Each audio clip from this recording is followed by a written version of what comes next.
We all want to be like this man, okay? He's an honorable family man. In 2013, the Crown Prosecution Service announced that Lord Janner would be prosecuted for alleged child sex abuse offences. 1955? For 33 years? Uncaught? This is the same man who once said in an interview that he was making America safe from child sex predators.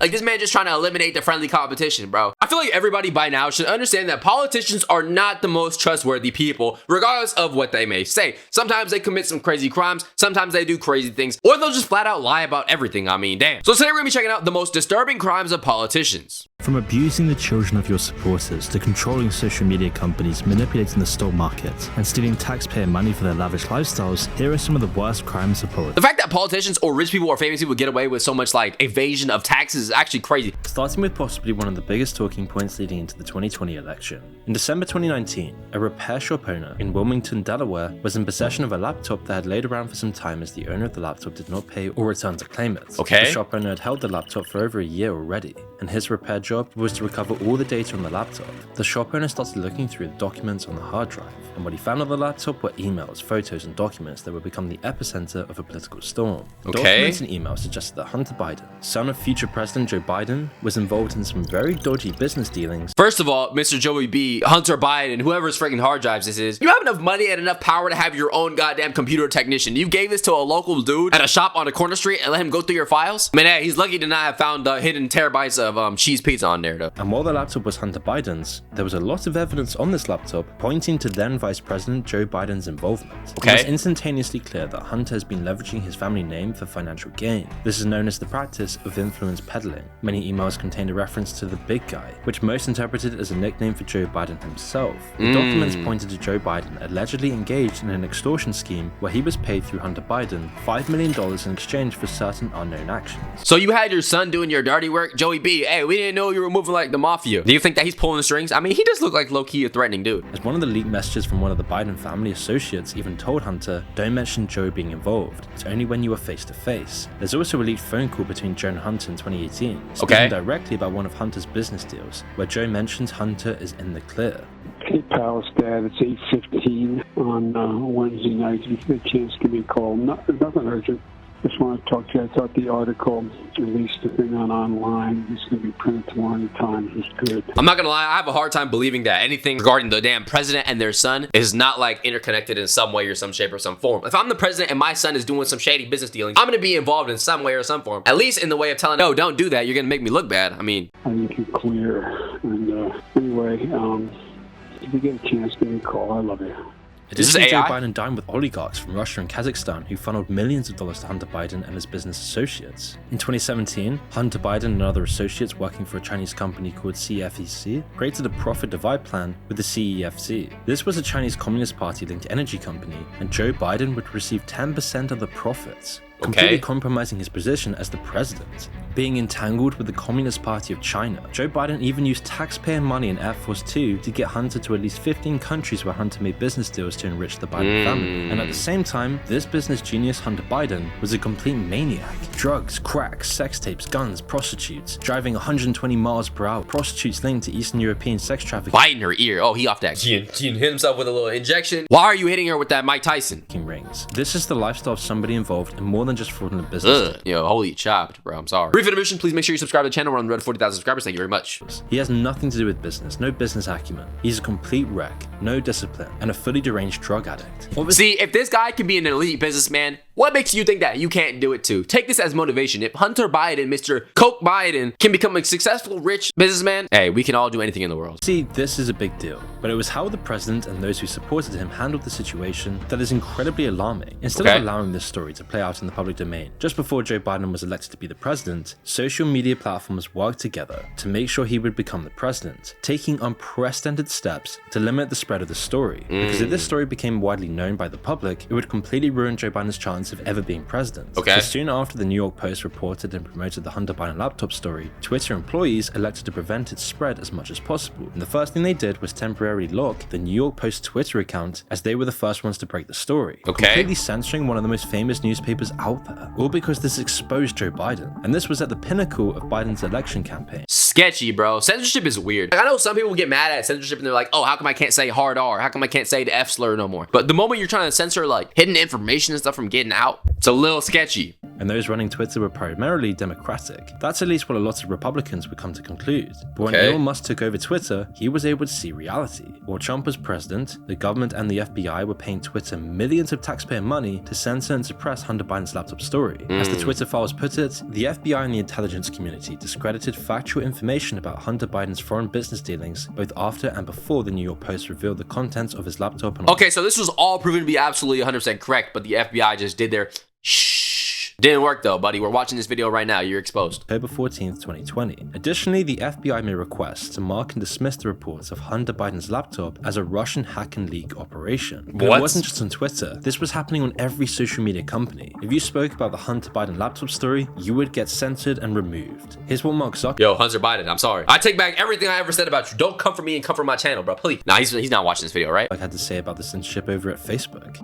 I mean, basically, the background here is the FBI, I think, basically came to us, some folks on our team, and was like, hey, just so you know, you should be on high alert. We thought that there was a lot of Russian propaganda in the 2016 election, and on notice that basically there's about to be some kind of dump that's similar to that. Why did they even do that, though? Russian propaganda in America. Again, I remember like Pizzagate. So just be vigilant. And we're talking about the FBI task team that was set out to remove disinformation by spreading misinformation regarding the laptop. All to get Joe Biden into power. They were covering up something deep and was only benefiting one man, Joe Biden. And while covering up the Hunter story, Twitter was also suppressing Donald Trump and other Republicans. So how does a man who is not sitting in office have the FBI and social media websites like Twitter and Facebook all protecting the Biden family as a whole? While the FBI appears to be single-minded and focused on helping Joe Biden by completely eroding the First Amendment and working with big tech, going out of your way to pay goddamn Meta to take their post down and censor stuff with the FBI, crazy work. Besides as the elite. And by suppressing the story, these tech companies effectively shield Joe Biden from potentially damaging revelations. And it appears that Joe Biden leveraged his connections with big tech to control the narrative and ensure that Joe Biden's son's laptop leak was kept out of the public eye. And while Hunter Biden has been charged for some of his crimes, the man still walks free today, where most would definitely be. I mean, of course he does. He's a freaking millionaire, born under a politician, man. So let's move on to the other side of the pond and look into the life of Lord Edwin Greville Janner. In his younger life, Janner wanted to be like his father, Baron Janner, who played an important role as Member of Parliament of the UK government. So right after school, he went to one of the finest universities in the world, Cambridge University, working tirelessly for a degree in law. From there, he followed his father's footsteps and became a barrister, meaning he could now advocate in the higher courts. In his career, he was successful, and in 1970, Janner entered the political world. Hey, I like your glasses. I don't know. That's all I can really say. This cut, though, go bald, buddy. Got a little side part, though. And he do at Cambridge. In fact, his dream to be like his father came at the perfect time because Janner won a seat as the Labour Member of Parliament for Leicester North West, shout out becoming Parliament. a notable politician in the area. And it was exactly the same seat that his father was in until this point. Janner lived a very successful life and remained an MP for 27 years. He was married and he had 3 kids. And throughout his political career, so far, sounds like a great, amazing man who had a family. Solid dude. He was in the courts. He was in the parliament. Like, yeah. He continued to practice law and became a Queen's Counsel. Janner was also a Jew and very proud of this, becoming well renowned in the field of education about the Holocaust. Everything seemed perfect about him. A well-educated, disciplined man, following in his father's footsteps. And in 1997, Janner was eventually given the title Baron Janner of Braunstone, and he was now in the House of Lords. We all want to be like this man, okay? He's an honorable family man, a high-achieving, smart, well-studied historian of the world, an honorable human being. The most honorary titles to hold. His political career continued until 2015,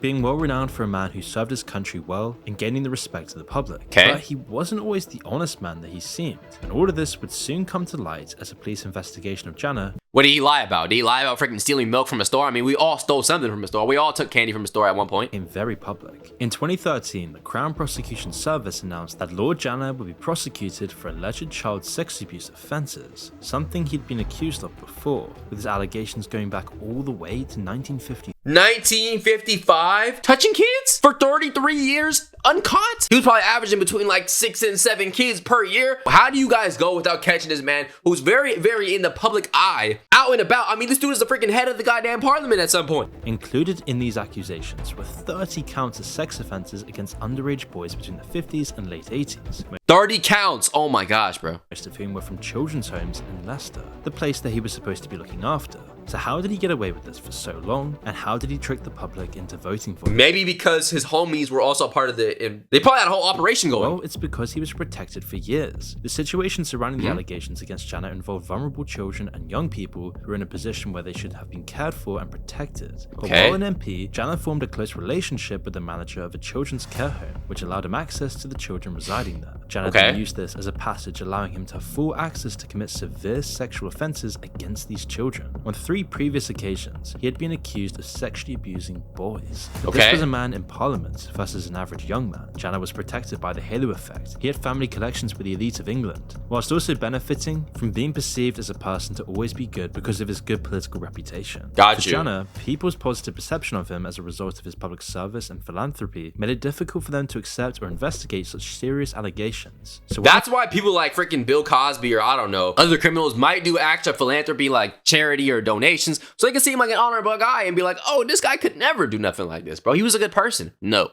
Sometimes it'd be the greatest people that you wouldn't suspect. Like I heard that Gandhi was on some weird timing, bro. A 14-year-old came forward in 1991, claiming that Jana sexually abused him when he was much younger. It was pretty much brushed to the side. The young man spoke in detail about what Jana had done to him, but his voice was muffled by those who believed Jana wouldn't do such a thing. Wow, bro. This, coupled with the fact that the allegations were not part of any formal legal proceedings, meant it sort of blew past Jana in his career. Jana, of course, denied such things. This was the first and only accusation Jana received until 2002. And here's where Jana's position as a politician came into play. See, the Leicester police initiated an investigation into the allegations against Jana as another victim came forward. The way in which the police handled the case allowed it to be swept under the rug. They failed to pass the claims towards Jana forward. They didn't put much resources towards the allegations and ultimately failed to gather sufficient evidence to support criminal charges against Jana. So you're telling me he got away scot-free? No way, right? No way. Outside, this just meant that the case died. But this was further proof that even the police were afraid to take the necessary steps to charge a man in power. Why? This is somebody who could significantly make or break your career. The officers involved in the investigation knew this, and so throwing out the investigation was the best move they could make to protect themselves. Are you serious? Though the police of all people, you guys are supposed to protect the population. You're supposed to protect the kids. Save the kids, bro. Why do you care about your goddamn self? You signed up to be a police officer, bro. You're supposed to live, die, breathe, sleep, and eat behind this job. And you're not prosecuting this dude out of fear of your own safety? What can he do? What is he gonna do? Touch you? He don't like you. He liked them young. In 2006, a third victim came forward with claims of sexual abuse while he was underage back in 1981. At this point, Jana had gotten away with it twice. So why even stress about this case? So Jana didn't even address the allegation. And just like the other 2 times, the police put the case to rest as soon as it started. And you see, one of the most significant challenges in historical child sexual abuse cases is the passage of time. The longer it takes for victims to come forward with their allegations, the more difficult it becomes to gather evidence. Memories fade, physical evidence may be lost, and witnesses may become harder to locate. There was no medical records, photographs, or anything substantial to go behind the allegations, so Jana got away with it again. But make no mistake, the police letting these cases go were also completely to blame here. Jana was R-wording multiple children, and despite 3 victims coming forward, he was still walking free, running the country, never even being prosecuted because of his higher political connections. So then when did he finally get caught, bro? That's crazy. Just because he's a politician, because he's in these high spaces, the police wouldn't go after him heavy because they were scared of their own lives. Like, damn. It took 22 years from the first allegation and a 4th case against the 85-year-old Jana before the police finally took things seriously. And the thing is, he probably like ramped it up. After that first case, he probably felt like the man. The police weren't on him. He was moving around like he's like the Fresh Prince of goddamn Bel-Air, just touching on whoever, touching on whatever. And then when he realized the second one, 3rd time's a charm, he got away from all 3 cases, he probably went on a spree, bro. That's probably where he racked up all 30 of them counts or cases. Multiple of Jana's victims came together in a single statement against Jana. There was no dismissing the case this time, and in 2014, Crown Prosecution Service announced that Jana's official prosecution for sexual abuse against minors was in full swing. Finally, confirming bro. all the previous allegations and even reprimanding those handling the previous allegations. Director of Public Prosecutions, Alison Saunders said, "The inquiry's findings that mistakes were made confirms my view that failings in the past by prosecutors and police when the proceedings were not brought. It is a matter of sincere regret that on 3 occasions, opportunities to put the allegations against Lord Jana before a jury were not taken." Finally, Jana was facing some serious criminal charges. Let's go. 14 indecent assaults on a male under 16 between 1969 and 1988, 2 indecent assaults between 1984 and 1988, 4 counts of buggery of a male under 16 between 1972 and 1987, 2 counts of buggery between 19... What's buggery? Buggery? I don't know. All these goddamn cases, bro, and these are only the ones that have people who actually came out and really reported it. So this could be way higher reminisce. 1977 and 1988, and yet still, Janner would never see a day behind bars, because in 2009, Lord Janner was diagnosed with Alzheimer's. According to his doctor, his condition had gotten severely worse around the same time the allegations against him. He wouldn't be able to even remember anything, and so the CPS ruled that Janner would not be able to participate in a criminal trial due to his medical condition. So, if he's proven wrong, he's proven wrong. What? Would inevitably be found unfit to plead, unfit to instruct his legal team, and unfit to challenge or provide evidence in a trial. As a result, a criminal trial to determine his guilt or innocence regarding any alleged offences could never proceed properly. So, Janner got away with it again. And then eventually in 2015, Janner would pass away, and the cases died with him.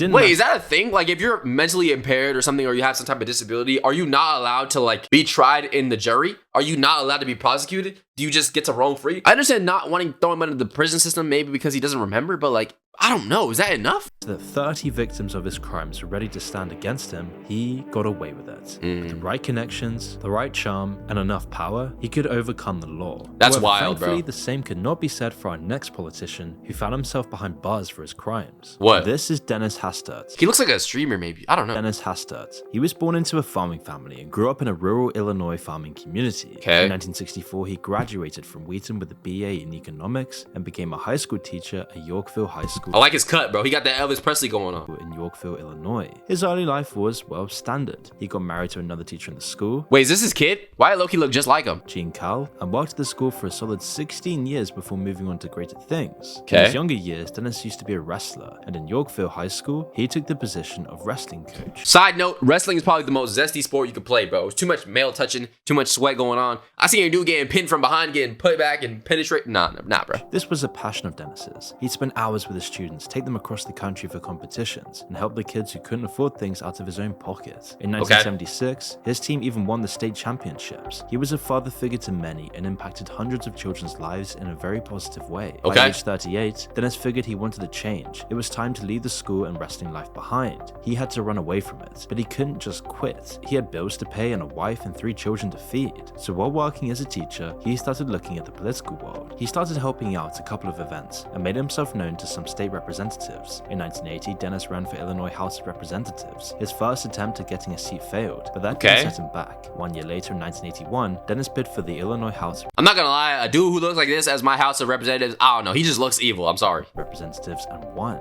Now this was his foot in the door to do greater things. Like, look at him, bro. He just looks mischievous. However, his position didn't come with much power. He was a measly low house of the Illinois General Assembly. Dennis didn't have the power to pass bills and impeach officers. You didn't have to call him measly, though. Damn, you disrespected my man's career. He's in the House. Told us. But it meant that Dennis was meeting the right people and was able to grow as a politician. He was no longer just a school teacher. And slowly over the years, Dennis became a well-respected member of the Illinois House of Representatives. He took every opportunity he could to become something greater. Dennis wanted to be known. He wanted more. And he found more. In 1986, Dennis was elected to the United States House of Representatives. Valid. He'd stayed for a solid 21 years. Dennis had a squeaky clean past and a solid reputation at this point. By 1995, Dennis had worked his way up the ladder to Chief Deputy Whip. As Chief Deputy Whip, his role was to enforce the correct procedures for voting according to the party platform. And finally, in 1999, Dennis became the Speaker of the House. This was a very strong position to sit in. He worked So this is like the top of the House of Representatives, mostly? In 1999, Dennis became the Speaker of the House. This was a He kind of looks like that woman from Monsters, Inc. That old lady who's at like the post office, like stamping stuff. You guys know what I'm talking about? very strong position to sit in. He worked closely with George W. Bush and his administrations in foreign and domestic politics. He played a role in Bill Clinton's impeachment, but all that he'd worked for came crashing down on November 26, 2007. Why? As the Democrats took over, this led to him resigning his seat. Dennis had served as the longest serving Republican ever on that post. To many, this was a man who was worthy and not far off from running for presidency, but over the years behind the scenes, Dennis was paying an unknown individual large sums of money. This wasn't noticed for the most part until November 2012, when Dennis got a phone call from the FBI. Was it drugs? Was it like trafficking? Was he paying for some cooch? As Dennis picked it up, he realized that this wasn't about anything political. The FBI agent informed Dennis of an inquiry into taxpayer funds used for Dennis's private ventures. Dennis was quick to think and came up with an excuse as to where the funds were going. Dennis believed that the FBI agent accepted his reasonable explanation. For the next year, he heard nothing else. But what was going on behind the scenes? Well, the FBI... That's the stupidest thing you could ever think of, okay? I'm not gonna lie to you guys. If you're ever doing any type of crime and the freaking federal government is on your ass, you're done, bro. There's nothing you can do, bro. At that point, they could ask you anything. They already know the answer, bro. They're probably asking just to see if you admit it or not, bro. They ask him, yo, where those suspicious money? What's the suspicious money going to? You buy some speed? What are you buying, man? And he's like, oh no, it's I actually spent it on some freaking shoes the other day, some fresh Jordans. They're not gonna just leave you alone, bro. IRS wanted to know the answer to that question. And in 2013, an official investigation was launched into Dennis's cash withdrawals. Despite Dennis being aware of the investigations, every month tens of thousands of dollars were being withdrawn into cash, and nobody knew where Dennis was putting the money. In November 2014, during a live TV interview, the host was taking questions from members who were calling in. A former student calls in and laughs at a very weird statement. Illinois is our next call. Here's Bruce, Independent Line. Hi. Hello, Danny. Hey, how are you doing? Pretty good. Remember me from Yorkville? Bruce, you're on. Go ahead with your question comment. At the time, Oh, nah, bruh. Just when he thought he was scot-free, bro, the person that he was involved with called him up, and he knew he recognized that voice. Extremely awkward moment, but slowly the story unraveled. A month later, Dennis was interviewed by the FBI about the funds used and the purpose thereof. Okay. Dennis just said that he had made the withdrawals because he didn't trust the banks. Just a couple months later, the bombshell would drop. All the transactions Dennis was making, $1.7 million later, was paying out large sums of hush money to an ex-student whom he'd sexually molested. Oh my gosh. You paid out $1.7 million to the dude and you're getting caught for the crime?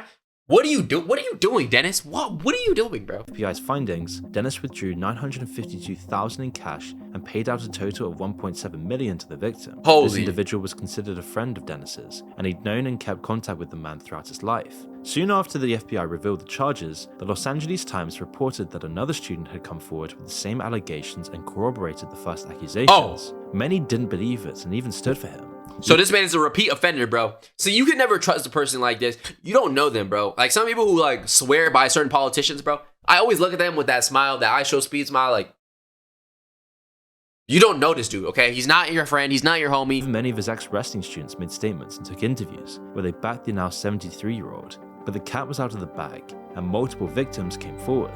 He told his sister he was molested by Hastert while he was a student at Yorkville. Eventually, Dennis What? admitted to the charges, molesting Wait, when was this? Was this when he was like a wrestling coach? 4 boys as young as 14. This is the same man who once said in an interview that he was making America safe from child sex predators, and pushed for laws that men repeat child molesting. Like this man just trying to eliminate the friendly competition, bro. He was really out here trying to get himself. Would be sentenced to life in prison. But it is equally important to stop those predators before they strike, to put repeat child molesters into jail for the rest of their lives, and to help law enforcement with the tools they need to get the job done. Yeah. But those who spoke out against Dennis didn't get to see Dennis serve what he'd done to them. Although he pleaded guilty to charges related to financial improprieties and sexual abuse allegations, there are several factors that contributed to the outcome of this case. But most importantly, the statute of limitations, a law which varies by state, that imposes a time limit within which charges can be filed for certain crimes, including sexual abuse. By the time the accusations against Dennis came to light, the statute of limitations had expired for many of the alleged incidents. This limited the legal options for pursuing charges related to the sexual abuse allegations. So despite Dennis admitting his monstrosities, he was only charged for lying to the FBI when asked about what his funds were for. So he freaking got away with it. He got away with it, bro, because it was way too long. Why does that exist, bro? After pleading guilty to charges related to financial misconduct and lying to federal investigators, Dennis was sentenced to a 15-month prison term on April 27, 2016. And after completing around 13 months of his sentence, he was released in July 2017. But then this leads us questioning, are there any politicians still in office committing heinous crimes? Probably. If I asked you who the most powerful woman in America is today, who would you say? The First Lady maybe? Kamala Beyonce? I don't know. Harris? You could probably give a couple of answers. But on January 4th, 2007, that position was given to this person. Nancy Pelosi, a woman who spent 35 years on the San Francisco Wait, did she do some like insider trading in like the stock market? I think that's might be what I heard. Congress floor, and the 52nd Speaker of the House of Representatives. A very powerful position in American politics. It meant that Pelosi kind of got to run the show as the House Speaker, deciding what bills get discussed and when. This position is so important that if something crazy happens, like both the President and Vice President not being able to do their jobs, you're next in line for the presidency, which meant that Pelosi carried a ton of weight and responsibility in the grand scheme of American governance. Throughout her career, she's done a lot for the country, and anybody in her position would eventually go through some scandal at one stage in their career. But Nancy Pelosi stands out from the rest, as in recent years, a whole slew of issues have come with her being the Speaker of the House. You see, back in 2002, Nancy both knew and approved some of the extreme torture methods used in Guantanamo Bay. Whoa, something okay. that many people were very upset about and considered like what? inhumane. What torture methods? Are you gonna talk about it? Did they like freaking penetrate them or something? I don't know. Soon after taking the position in House, she started rushing legislation on the extremely controversial Affordable Care Act. During one of her speeches, she said, "We need to pass the bill in order to find out what is in it." Okay. But we have to pass the bill so that you can find out what is in it. Bizarre statement, what? And one that made millions of Americans lose trust in Pelosi. Wait, pass the bill to find out what the bill is? You can't tell us what the bill is before you freaking pass the bill? I'm confused. Critics seized on this comment as an example of rushed legislation and a lack of transparency. Yeah. By 2020, almost everything you heard from the government came from Pelosi. She's the person who first pushed to impeach Donald Trump and to remove his members from the House. Okay. She played a huge part in the HEROES Act, which gave American stimulus packages. For those on the right, there's a whole slew of issues, and she became hated by Republicans, most famously when she disrespected Donald Trump during a State of the Nation address, as she tore up his speech. But none of this is what I'm going to go over today. And no matter your politics here, this is about a politician abusing their power. And that's why we need to discuss how Nancy Pelosi has stolen millions from the American people. When Pelosi cemented herself on the Congress floor in 1987, members were paid on average $89,500 a year. That's valid. In 2023, that's increased to about $223,000. Wait. And yet Nancy Pelosi has at least $140 million. And if you do some quick maths, you'll quickly see that she's on. So she getting paid an annual $100,000 salary, and she ends up making $140 million? Oh yeah, bro. She betting on FanDuel, bro. She betting on parlays or something. A lot more than her salary. And that's because she's married to an investor, Paul Pelosi. And apparently he's a very good investor. But here's where things get tricky. If you work for Amazon, for example, and you know that in 3 days, Amazon will be releasing a report where they've lost money in the last quarter rather than made money, you can sell your stocks in advance and gain a giant profit. Right. Because you know what's going to happen. There's a bunch of laws in place to stop this sort of thing happening. You can't go and sell a bunch of stock because you know stocks are going to tank in 3 days. This is called insider trading, and it's a highly criminal act. How do people even get insider trading information though? Is it like, my company's doing terrible, okay? Go ahead and sell the stock, bro. Is that like how it works? Seen as practically stealing from the investors. But for lawmakers, they don't work for any of these companies, and the rules on how they can buy and sell stocks have been unmonitored for the most part. In fact, it was entirely unmonitored until the bank crash of 2008, when politicians made some unusual trades as if they knew exactly what was going to happen to the market. So while millions of Americans had to sell their houses during the 2008 financial crash and struggled to put food on the table, politicians were actually making more money. Because they're ahead of the 8 ball, bro. I mean, bro, if you think for a second that we're on the same level of information as a goddamn politician, bro, you're sadly mistaken, okay? In 2012, Congress passed the Stock Trading on Congressional Knowledge Act, otherwise known as the Stock Act, which was pretty much there to prevent buying and selling according to insider knowledge. Meaning that all congressmen and women were now forced to publish certain financial transactions within 45 days of making them. Things like stocks, bonds, and commodity futures. The same applied to their family members. The thing is that it's almost a trust me bro law. In reality, lots of Congress members are still making millions with some fishy time trades, particularly in times of financial turmoil. In the very few cases where Congress members have violated the act, it resulted in fines of just $200. Barely a slap on the wrist. You're finding $200 for somebody violating the freaking stock exchange insider trading laws? Mind you, Nancy Pelosi made 140 M's doing this, and you find her $200? She could wipe her butt with this. And somebody who's done this time and time again is Paul Pelosi. He's a trading wizard, considered one of the most successful options investors ever. He's consistently beaten the odds, raking in millions trade after trade. A very unusual and impressive feat. If we go back to 2009 and 2010, following the 2008 financial crisis, we can see that Nancy and Paul's estimated net worth grew from $31 million to over $100 million, and over 220% increase, and this wasn't during some major bull run in the market. This is while the S&P 500 fell by 13%. So he was just shorting the stock the entire time, just buying puts? Yeah, I know my options trading, bro. I used to be an options trader, bro. The same thing happened as the pandemic hit. Their net worth increased from $106 million to $171 million, a 60% increase. And these are the people that wanted the pandemic measures in place, things like lockdowns and the shutting down of the economy. This just wouldn't make sense here if these were two average people. You don't get this lucky with stocks, but But Nancy is the most important woman in the United States, and she has a lot of information before the rest of us do. Yeah, she'll just freaking tell her husband, by the way, oh, buy this stock, don't buy that stock. Like, according to the Stock Act, she can't make trades on this information, nor can she ask her husband to make the trades. But time and time again, particularly in financial turmoil, Paul is making trades that makes him a bunch of money. He sold Google stock just before the big DOJ antitrust announcement. He bought Tesla stock just before Nancy Pelosi passed laws favoring electric vehicles. In March 2021, Paul Pelosi exercised an option to purchase 25,000 Microsoft shares valued at $5 million. Okay. Less than 2 weeks later, the US Army revealed a $22 billion deal to procure augmented reality headsets from Microsoft. So wait, if you're an investor, then everybody should just follow this guy's plays. Anytime he buys anything, anytime he sells anything, copy the exact same thing because he knows what's going to happen. This announcement led to a significant rise in the company's stock value. So either Paul is really good at his guessing work, or Paul Pelosi had prior knowledge of the contract that his wife, the House Speaker, was also aware of. However, according to Nancy Pelosi, her husband has never made a stock purchase or sale based on information she's given to him.